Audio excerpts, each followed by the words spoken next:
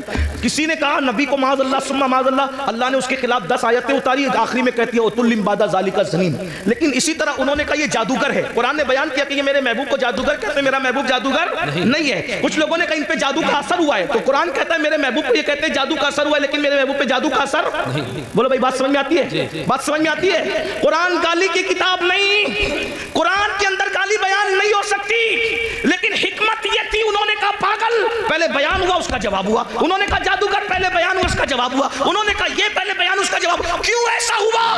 حکمت کیا تھی؟ توجہ چھوڑ دو بھائی، حکمت کیا تھی؟ توجہ، حکمت کیا تھی؟ بہت نازک بات آئی۔ انہوں نے جو کہا قرآن بیان کر کے جواب دے رہا ہے۔ حکمت کیا تھی؟ قیامت تک کے مسلمانوں سن لو، انہوں نے نبی کو مجنون تو کہا، نبی کو جادوگر تو کہا، نبی کو معاذ اللہ پاگل تو کہا، خبیثوں نے بکواس کی، لیکن اتنی گندی گندی باتیں کرنے کے باوجود یہ نبی کو جھوٹا نہ کہہ سکے، اس لیے کہ نبی اتنے سچے تھے کہ ان کی سچائی کی گواہی یہ گنڈے بھی دیا کرتے۔ سبحان اللہ سبحان اللہ، بے شک بے شک۔ اب اتنا سچا نبی، توجہ، اتنا سچا نبی جس خدا کے وجود کی گواہی دے، اس سے بڑی سچائی کیا ہو سکتی ہے نا؟ تو اللہ کا وجود ہے، یہ آسمان، یہ زمین، یہ ستارے، یہ سیارے، یہ سب بتا رہے ہیں۔ آج کالج اور اسکول بعض سب سے نہیں الہاد پھیل رہا ہے، اسی طرح بچیاں ورگلائی جا رہی ہے، مرتد ارتداد کی طرف جا رہی ہیں بچیاں، بچے ارتداد کی طرف جا رہے ہیں۔ وجہ مختلف وجوہات ہیں۔ نمبر ایک، ہم نے اپنے بچوں کو سب سکھایا، میرا وقت پورا ہو رہا ہے، آپ توجہ فرمائیں، میں بات سمیٹ رہا ہوں۔ بچوں کے ارتداد کی وجہ سب سکھایا، ایمان نہیں سکھایا، دین نہیں سکھایا۔ دیکھو ہمارے یہاں دین نہیں سکھایا جاتا، نتیجہ بچیاں پڑھ لکھ لے رہی ہے، دوسروں کے بہکاوے میں آ رہی ہے۔ چھوٹا سا چٹکلا چھوڑتے ہیں، اسلام میں تو عورت کو پردے کے لیے کہا جاتا ہے۔ میں نے کہا پردے کے لیے کہا جاتا ہے تو کیا کہا؟ یہ ظلم ہے۔ میں نے کہا پاگل ہوئے؟ ہمارے یہاں عورت کا دوسرا نام جنت ہے۔ کیا ہے؟ جنت۔ جنت کسے کہتے ہیں؟ جنت کسے کہتے ہیں؟ آپ لغت اٹھا کے دیکھیں تو پتا چلے گا، جن اور جنت دونوں کا مادہ ایک ہے، ٹھیک؟ جن کو جن کیوں کہتے ہیں؟ کیونکہ وہ مخلوق چھپی ہوئی ہے، اور جنت کو جنت کیوں کہتے ہیں؟ کہ وہ بھی چھپی ہوئی ہے۔ تو جو چھپی ہوئی ہو اس کو جنت کہتے ہیں، ہے نا؟ ہمارے یہاں بیٹی پیدا ہو تو ماں باپ کے لیے جنت، جوان ہو کر کے نیک بیوی بن جائے تو شوہر کے لیے جنت، ماں بن جائے اس کے قدموں میں جنت۔ تو جو جنت ہوتی ہے وہی تو چھپائی جاتی ہے۔ ہمارے یہاں عورت کا دوسرا نام جنت ہے، اور جنت چھپانے کی چیز ہے۔ الحمدللہ ہم عورت کو جنت سے کم نہیں مانتے، اسی لیے اللہ نے اپنی جنت بھی چھپا رکھی ہے جو سدرۃ المنتہا پر ہے، اور ہم نے اپنی زمین کی جنتوں کو بھی چھپا رکھا ہے جو ماں کی شکل میں، بیوی کی شکل میں، بیٹے کی شکل میں۔ سبحان اللہ ماشاءاللہ۔ جنات بھی چھپے ہوئے ہیں اور جنت بھی چھپی ہوئی ہے، اسی لیے جنات ہیں مگر نظر نہیں آتے۔ کیوں؟ اس لیے کہ چھپی ہوئی مخلوق ہے۔ اللہ اکبر، توجہ کریں آپ۔ عرض کیا کر رہا تھا؟ تو لڑکیوں کو ورگلایا جاتا ہے، بہکایا جاتا ہے، اور اب ہم لوگ کیا کرتے ہیں؟ ہم لوگ گھٹنے پر حملہ نہیں ہو رہا ہے، حملہ سر پہ ہو رہا ہے، گھٹنے پکڑ کے سہلا رہے ہیں، گھٹنے کو بچا رہے ہیں۔ میرے بھائیوں، یہ تو معلوم کرو کہ بچے مرتد کیوں ہو رہے ہیں، بچیاں مرتد کیوں ہو رہی ہیں، اسلام کی نفرت کیوں ہے؟ اس کی کئی وجوہات ہیں۔ نمبر ایک، سب سے پہلی وجہ ایمان نہ بتانا، جب بچوں کو ایمان پتہ ہی نہیں ہوگا تو وہ ایمان بچائیں گے کیسے؟ نمبر 2 غربت، غریبی کفر تک لے جا رہی ہے۔ نمبر 3 بچیوں کی دیر تک شادی کا نہ ہونا، یہ بچیوں کو کفر تک لے جا رہا ہے، اور اس کے ذمہ دار آپ بھی اور ہم لوگ بھی ہیں۔ کیوں؟ اس لیے کہ بچیوں کی شادی میں تاخیر کیوں ہو رہی ہے؟ ماں باپ کو شوق نہیں ہے بچیوں کو بٹھانے کا، لیکن 30 سال 35 سال کی بچیاں ہو رہی ہیں اور ہم ان کی شادی نہیں کر پا رہے۔ کیوں؟ اس لیے کہ کوئی اس بچی کو کرنے کے لیے تیار ہی نہیں۔ وجہ اتنی ظالم رسومات ہم نے پیدا کر دی ہے، جہیز کے نام پر، ہلدی کے نام پہ، مہندی کے نام پہ، مانگنے کے نام پہ، اس کے نام پہ، اس کے نام پہ، کہ بچیاں 30 35 سال کی ہو جاتی ہیں اور ان کو اچھے رشتے نہیں آتے۔ بہت معذرت کے ساتھ یہ علاقہ بڑا دیندار ہے، لیکن اتنا ضرور کہوں گا ساری دینداری شادی کے موقع پہ سمجھ میں آتی ہے۔ ساری دینداری شادی کے موقع پہ سمجھ میں، صرف جلوس میلاد میں دینداری نہیں، شادی کے موقع بھی دینداری بتاؤ نا، صرف جلسوں میں درد بھری باتیں نہیں، شادی کے موقع بھی دینداری بتاؤ۔ جو لوگ منہ پھوڑ کے مانگتے ہیں وہ تو مانگ ہی لیتے ہیں، جو لوگ نہیں مانگتے وہ لوگ بھی غریب گھروں میں صرف اس لیے رشتہ نہیں کرتے ہیں کہ یہاں جائیں گے تو کچھ ملے گا نہیں۔ ایک تو وہ ہے کہ جو مانگ رہا ہے، اور ایک تو وہ ہے جو وہاں جا رہا ہے جہاں ملنا ضروری ہے، جہاں نہیں ملے گا وہاں جانا ہی نہیں، جہاں نہیں ملے گا وہاں۔ بڑی معذرت کے ساتھ تو ادھر ادھر کی نہ بات کر، یہ بتا کہ قافلہ کیوں لوٹا؟ مجھے رہزنوں سے غرض نہیں، تیری رہبری کا سوال ہے۔ میں نے کئی جگہ یہ بات رکھی اور لوگوں نے میری بات کو قبول کیا۔ بہت سارے لوگ نوجوانوں نے یہ ارادہ کیا کہ انشاءاللہ سسرال سے ہم ایک چاندی کا تار بھی نہیں لیں گے، ایک گلاس بھی نہیں لیں گے۔ یہ ماحول بن رہا ہے ملک کے اندر، کیونکہ قرآن کہتا ہے وَذَكِّرْ فَإِنَّ الذِّكْرَ تَنفَعُ الْمُؤْمِنِينَ، مومنوں کو نصیحت کرو کہ نصیحت کرنا مومنوں کو فائدہ پہنچاتا ہے۔ میری قوم کے جوانوں، اگر صرف تم یوٹیوب پر مرتد ہونے والی لڑکیوں کی ویڈیو شیئر کر کے درد بھری باتیں کرو گے تو اس منافقت سے کام ہونے والا نہیں ہے۔ یہ منافقت عملی چھوڑ دو، اور تم اتنی درد بھری باتیں کرتے ہو، اگر درد ہے کسی کے ایمان بچانے کا تو عہد کرو کہ اگر میری شادی نہیں ہوئی ہے تو میں جہیز نہیں لوں گا، اور اگر میری شادی ہو چکی ہے میں بچوں کا باپ ہوں، اب اپنے بیٹوں کی شادی کروں گا تو جہیز نہیں لوں گا، جہیز کا بائیکاٹ کروں گا، غلط رسومات کا بائیکاٹ کروں گا۔ پھر دیکھو ایمان بچے گا کہ نہیں بچے گا۔ اللہ اکبر، خوبصورت بیٹیاں ہیں، شریف بیٹیاں ہیں، دیندار بیٹیاں ہیں، لیکن ان کو رشتے اس لیے نہیں آتے کہ ان کے باپ کے پاس بھیک دینے کے لیے جہیز کی شکل میں کچھ پیسے نہیں ہیں۔ اللہ اکبر، مسلمانوں نبی سے عشق کا دعویٰ کرتے ہو، رسول اللہ سے محبت کا دعویٰ کرتے ہو، نبی کے نام پہ جان لٹانے کی بات کرتے ہو، سوچو یہ جہیز کی غلط رسومات کی بنیاد پر جب مسلمان کی کوئی بیٹی کسی مشرک اور منکر اسلام کے ہاتھ میں ہاتھ دے کر جب کفر کی دہلیز چڑھتی ہوگی تو گنبد خضرا میں رسول اللہ کے دل پہ کیا گزرتی ہوگی؟ اللہ اکبر، حضور کے دل پہ کیا گزرتی؟ اس لیے کہ اس کا باپ تو ناواقف ہے کہ میری بیٹی کیا کر رہی ہے، لیکن نبی تو ہر چیز سے واقف ہے۔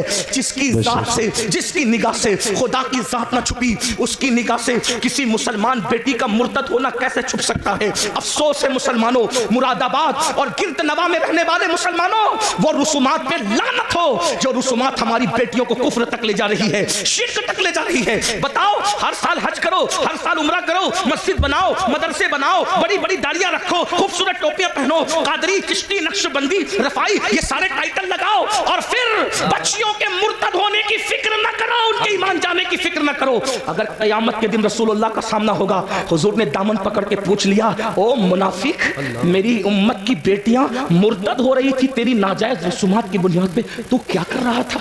اللہ، کیا جواب دو گے؟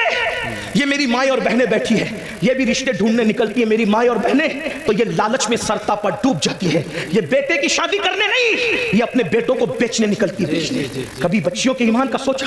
ارے میری بہن، اگر تیرے شوہر نے بھی تیرے ساتھ یہی کیا ہوتا تو بتا کیا تو اتنی عزت کے ساتھ رہ سکتا؟ کیا دولت ہی سب ہے، مال ہی سب ہے؟ ایک بات کہوں، تم اگر جہیز نہیں لوگے صرف کسی کا ایمان بچانے کی نیت سے تو پتا ہے جہیز میں تمہیں کیا ملے گا؟ رسول اللہ کی دعائیں اور ان کی خوشی ملے گی۔ واہ واہ واہ، سبحان اللہ۔ اگر سمدھی نے تمہیں جہیز دیا، چند سالوں کے بعد وہ ٹوٹ پھوٹ جائے گا۔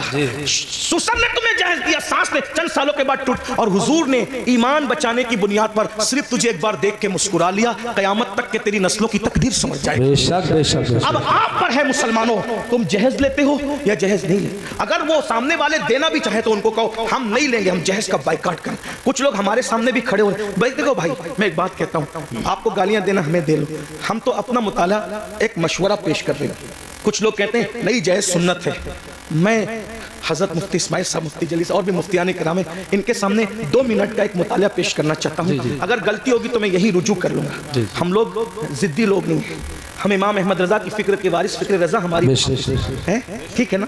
ضدی لوگ ہمارے یہاں یہ کہ غلطی ہو جائے تو رجوع کر لو. کیوں؟ کیونکہ آر نار سے بہتر ہے. لوگ ہمیں یہی تانا دیں گے نا کہ رجوع کر لیا. ٹھیک ہے بھائی، ہم تو رجوع والے لوگ، توبہ والے لوگ، اور توبہ اللہ کو بارگاہ میں محبوب ہے. حضور نے سیدہ پاک کو جہیز نہیں دیا. یہ میں آج آپ کے سامنے بات کرتا ہوں. حضور نے سیدہ فاطمہ الزہرا پاک کو جہیز نہیں دیا. میں نے کئی جگہ پیش کیا علماء کے سامنے، لیکن علماء نے میری تائید ہی کی. ابھی تک کسی نے اختلاف نہیں کیا. اگر کوئی استاد اصلاح کر دے تو ہم نہیں بیان کریں گے اس کو آج کے بعد، لیکن تھوڑا سن لیں. حضور نے جہیز نہیں دیا. کیسے نہیں جہیز دیا؟ میں نے کہا پہلی بات تو یہ ہے کہ حضور علیہ السلام کی ایک بیٹی نہیں تھی، 4 بیٹیاں تھیں، ہے نا. 4 بیٹیاں تھیں، اور 4 بیٹیوں پہ ہمارے پاس دلیل بھی موجود ہے. میں اس کی طرف ابھی نہیں جاتا، میرا ٹائم ختم ہو رہا ہے. صرف 10-15 منٹ بچے. جو ٹائم مجھے دیا گیا تھا اس میں 10-15 منٹ بچے، اس کو سن لیں. میرا ٹائم بول دوں گا. ہاں ہو جائے گا، ہو جائے گا، اتنے ٹائم میں ہو جائے گا. توجہ ہے نا، عرض کروں نا. حضور کی کتنی بیٹیاں تھیں؟ 4 بیٹیاں تھیں. اس کو میں اشارہ کر دیتا ہوں، آپ اس کو سن لیں. قرآن کہتا ہے اپنے محبوب سے، اللہ اپنے محبوب سے کہتے ہیں، اللہ تعالیٰ ارشاد فرماتا ہے کہ اے محبوب آپ فرما دیجئے، اے محبوب آپ فرما دیجئے. قل، آپ فرما دیجئے. کیا فرما دیجئے؟ کیا فرما دیجئے؟ لے ازواجی کا، اللہ فرماتا ہے قل لے ازواجی کا و بناتی کا اور و نساء المؤمنین. 3 طبقے کو نبی خطاب کر رہے ہیں اللہ کے حکم سے. قل لازواجی کا و بناتی کا و نساء المؤمنین. آپ کہیے اپنی بیویوں سے اور اپنی بیٹیوں سے اور مومنوں کی عورتوں سے. تو یہ بناتی کا جو ہے نا، یہ بناتی کا، کیونکہ عربی زبان کا حسن یہ ہے کہ ہر زبان میں واحد اور جمع بات ختم. عربی میں واحد تثنیہ، جمع قلت، جمع کثرت ہے نا، یہ تفسیر. تو قرآن کیا کہہ رہا ہے؟ وہ بناتی کا، تثنیہ کے ساتھ نہیں ہے. کس کے ساتھ ہے؟ جمع کے ساتھ.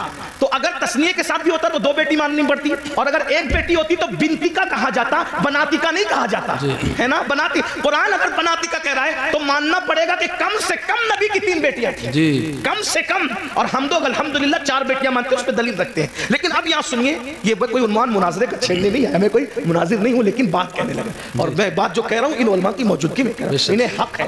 اور میں تو کہتا ہوں کہ علماء کو یہ حق ہونا چاہیے. اگر کوئی خطیب، کوئی شاعر غلطی کرے تو وہ اس کو چٹھی دے کر یا کان میں اس کی اصلاح کر سکے، اور اس کو قبول کرنا چاہیے. یہی ہمارے دادا مرشد حضور مفتی اعظم کا طریقہ تھا. سبحان اللہ، سبحان اللہ. اسٹیج پہ بھی لڑنے کی ضرورت نہیں، کیونکہ لوگ ہمیں دیکھتے. کان میں جو بات کہنی چاہیے اس کو کان میں کہنا چاہیے، جس کو میدان میں کہنا چاہیے اس کو میدان میں کہنا چاہیے نا. بہرحال تو حضور کی کتنی شہزادیاں ہیں؟ کتنی ہیں؟ 4. اب اگر آپ یہ کہتے ہیں کہ حضور نے سیدہ فاطمہ الزہرا کو جہیز دیا، سنی اگر کہتا ہے تو اس کو یہ بھی ثابت کرنا پڑے گا کہ سیدہ زینب بنت محمد کو بھی دیا، ام کلثوم بنت محمد کو بھی دیا صلی اللہ علیہ وسلم، رقیہ بنت محمد کو بھی دیا صلی اللہ علیہ وسلم. بھئی جب 4 شہزادیاں ہیں تو ایک ہی کو جہیز کیوں دیا؟ ایک بات ٹھیک بات سمجھ آئی؟ جو نبی یہ کہے کہ اگر ایک کھجور اپنے بچوں میں تقسیم کرنا ہو تو برابر تقسیم کرو، ورنہ اللہ کو قیامت میں جواب دینا پڑے گا. جب نبی کھجور کی تقسیم میں برابری کر رہے ہیں تو جہیز کے اندر دینے میں حضور برابری کیوں نہ کریں گے؟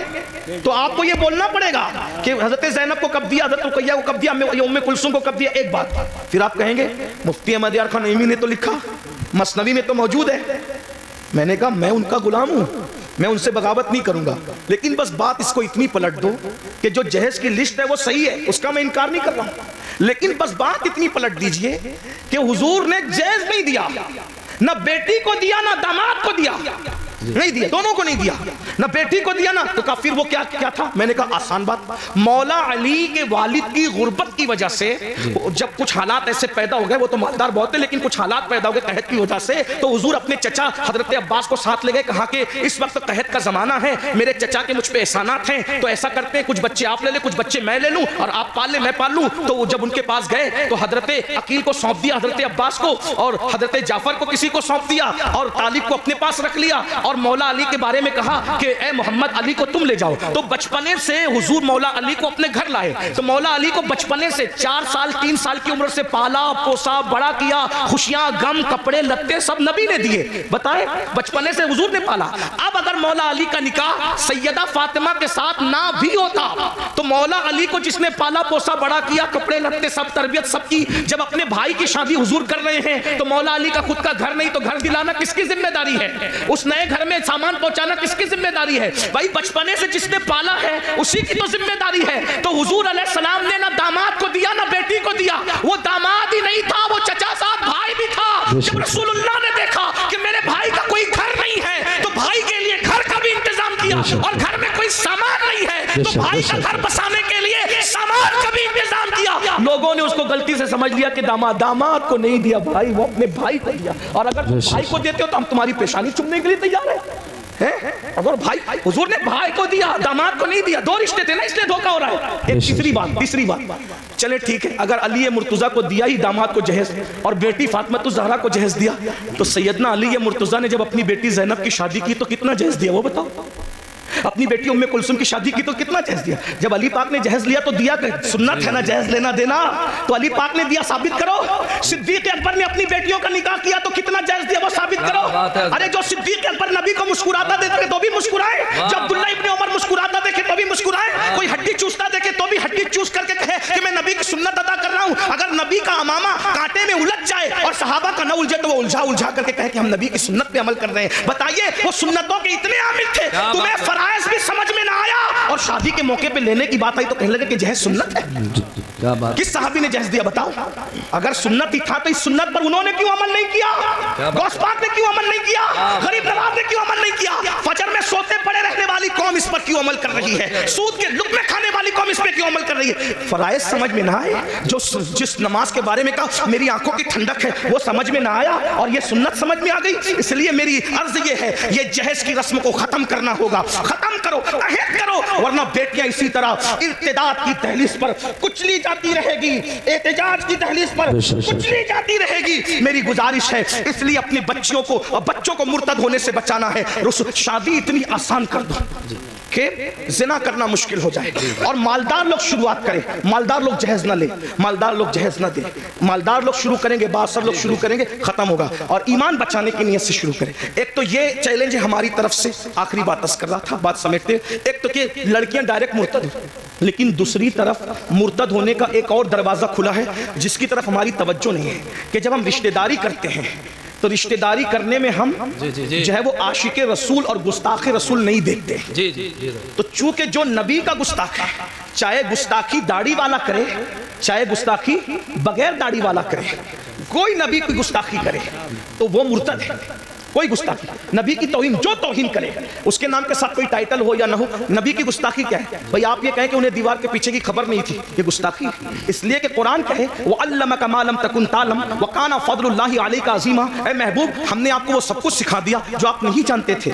اللہ کہہ رہا ہے سب کچھ سکھا دیا اور ملا کہہ رہا ہے کہ دیوار کے پیچھے کی خبر نہیں. یہ نبی کو گالی ہوئی کہ نہیں ہوئی؟ اللہ فرما رہا ہے اے میرے محبوب یا ایھا النبی انا ارسلناک شاہدا ومبشرا ونذیرا. اے محبوب ہم نے آپ کو حاضر و ناظر بنا کر کے بھیجا. اور اللہ فرماتا وداعیا الی اللہ، اور ہم نے تمہیں اللہ کی طرف بلانے والا بنا کر بھیجا. باذنہ وسراجا منیرا، اور تمہیں چمکتا ہوا سورج بنا کر کے بھیجا. اللہ اکبر. اللہ ان کے بارے میں کہے اللہ اللہ کیا وہ محبوب ہے میرے بھائی. اللہ ان کی شان یوں بیان کرے والضحیٰ، محبوب تیرے چہرے کی قسم، واللیل تیری زلفوں کی قسم، والنجم تیرے دانتوں کی قسم، لا اقسم بہذا البلد تیرے چلنے کی قسم. محبوب اگر چہرے پر نقاب ڈال لے تو قرآن کہے یا ایھا المزمل، اے جھرمٹ مارنے والے. اگر وہ کمبل اوڑھ لے تو قرآن کہے یا ایھا المدثر، اے کمبل اوڑھنے والے. اگر وہ غصے میں آ کر کے اگر کنکر بھی پھینک دے تو قرآن اس پر بھی اتر آتا اور کہتا ہے وما رمیتا اذ رمیتا ولکن اللہ رما. پیارے یہ کنکر تو نے نہیں پھینکی، ہاتھ تیرے تھے پھینکنا ہمارا. وہ نبیوں کا سلطان، ان کے بارے میں اتنی چھوٹی کہتا ہے. مولوی کہہ رہا ہے آج، کون کہہ رہا ہے؟ میں نہیں جانتا، آپ سب جانتے اچھی طرح سے. کیا آپ کے علاقے کے مولویوں کو میں نہیں جانتا؟ جو جن کو جانتا ہوں ان کے چہرے بتانے کہ میں ان کو جانتا ہوں یہ مجھے جانتا ہے، اور جن کو نہیں جانتا ان کو نہیں جانتا. کہتے ہیں امی امی امی. امی کا مطلب ان پڑھ، نبی کو پڑھنا نہیں آتا تھا اور تو پڑھ لکھ لیا نبی کی حدیثوں سے اور نبی کو پڑھنا نہیں آتا تھا. کیا پاگل پن ہے؟ اور ایسوں کو آپ بیٹیاں دے رہے ہیں، ایسوں کے ساتھ آپ رشتہ داری. آپ کہتے ہیں مولویوں کے سوائے مولوی لڑانے آتے ہیں. بھیا مولوی لڑانے نہیں آتا. مولوی تو یہی بات تو